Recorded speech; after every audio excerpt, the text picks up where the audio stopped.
De retour dans le tennis football show, donc deuxième partie, le tennis désormais, et l'US Open, avec donc les quarts de finale qui ont démarré aujourd'hui, qui sont actuellement en cours. Alors pour l'instant, on était plutôt pas mal dans les pronostics, franchement. Ouais, voilà, vous nous avez traité de mauvais. Voilà, c'est ça, mais là on avait tout juste presque. On n'était pas si mauvais que ça, puisque les Français. Il n'y a plus personne. Place, voilà. Ils sont chez eux.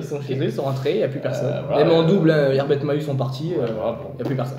Et en huitième, donc en petite stat quand même pour situer, cette année, aucun Français en quart de finale d'un Grand Chelem. Ça fait mal.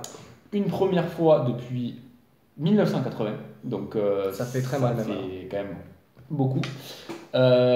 Deuxième chose, c'est que les Français, donc, ils sont OK à leur place, on est d'accord.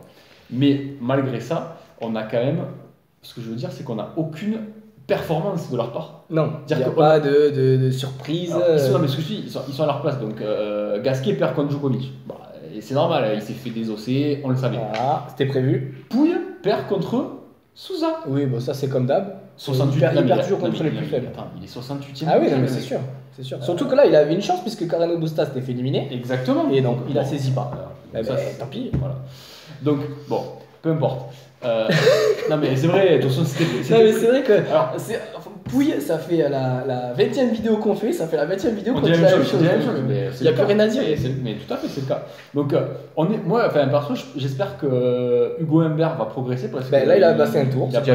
Il a fait un très beau match contre Wawrinka. Exactement. J'espère que Moutet va se mettre un peu du plomb dans la cervelle pour progresser aussi. Comportement de merde. Voilà, et qu'il y a des petits jeunes qui vont arriver et qu'on ne connaît pas encore. Parce que pour l'instant, c'est un petit peu le fameux creux générationnel dont on a beaucoup parlé. Donc, on va passer à la suite. On passe à la suite. Donc les favoris sont présents. Donc Nadal est là, Djokovic est là, Del Potro est là. Oui, ils ont retenu leur rang. Voilà. Ils ont perdu un set de temps en temps. Voilà, mais donc il n'y a pas eu de soucis pour eux. En revanche, on s'était pas trompé non plus on l'avait dit. Sur Federer, donc il ne gagnera pas le tournoi. À la limite, on l'avait dit, on ne s'attendait pas à ce que ce soit si tôt. Alors, ce qui est clair, c'est que honnêtement, on ne pensait pas qu'il se fasse sortir par John Millman, qui est 55e mondial, 8e de finale, qui jouait son premier 8e de finale en Grand Chelem. Donc, plutôt pour son premier 8e de finale, il bat Federer, plutôt pas mal. Oui, tout à fait. Et une stat sur Federer, donc c'est la première fois qu'il perd en quart de finale, en 8e de finale à l'US Open depuis 2013. Donc déjà, ça faisait 5 ans qu'il n'avait pas perdu ce truc. Voilà. Et surtout, sur 4, c'est là elle est intéressante de stat. Je donne souvent des stats, mais bon, c'est vrai que. Mais elles sont toutes intéressantes. Celle-là, écoutez bien parce qu'elle est très intéressante. Sur les 97 matchs qu'a joué Roger Federer à l'US Open dans sa carrière, il n'a jamais perdu contre un joueur hors du top 50. Sauf depuis hier, et cette défaite contre Millman. C'est la première fois qu'il perd contre un joueur aussi mal classé à l'US Open. Donc du coup, ça marque quand même une certaine fin de carrière quand même, malgré tout. Alors, ce qui est certain, c'est que là, pourtant, il avait joué ses 3 premiers tours plutôt pas mal, puisqu'il avait gagné ses matchs en 3-7, dont match contre Kyrgios assez facile. Mais on est obligé de constater qu'aujourd'hui, il a 37 ans, ce qu'il fait à 37 ans, c'est énorme. Je pense qu'il n'y a aucun autre joueur qui pourra arriver à faire ça. Mais là, le format Grand Chelem 3-7 gagnant, c'est trop dur.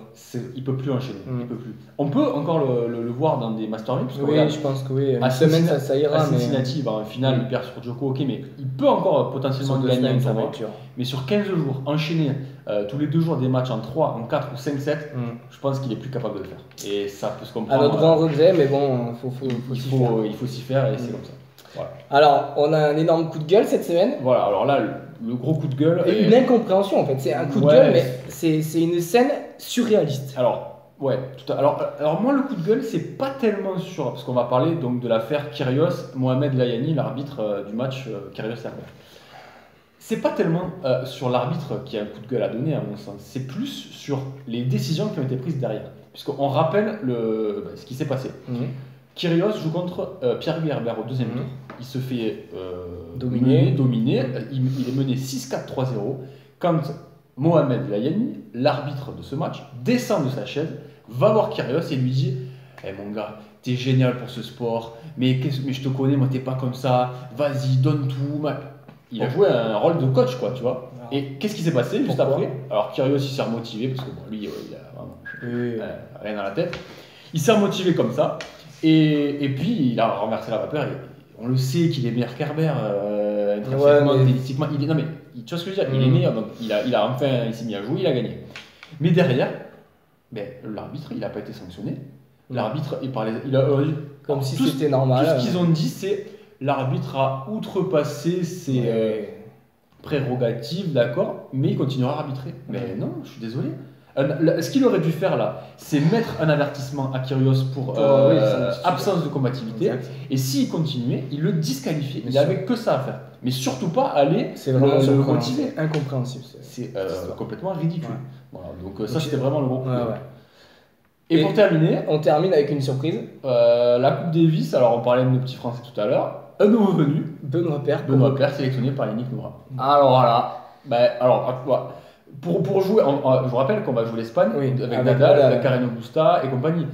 Et on fait appel à Benoît Paire. Alors, je pense pas qu'il va jouer, ce sera Pouille Gasquet en simple. Mais bon, c'est quand même étrange. C'est que là, on tombe bien bas. Ouais. Après, pourquoi pas, mais. On verra, mais on n'y croit pas du tout.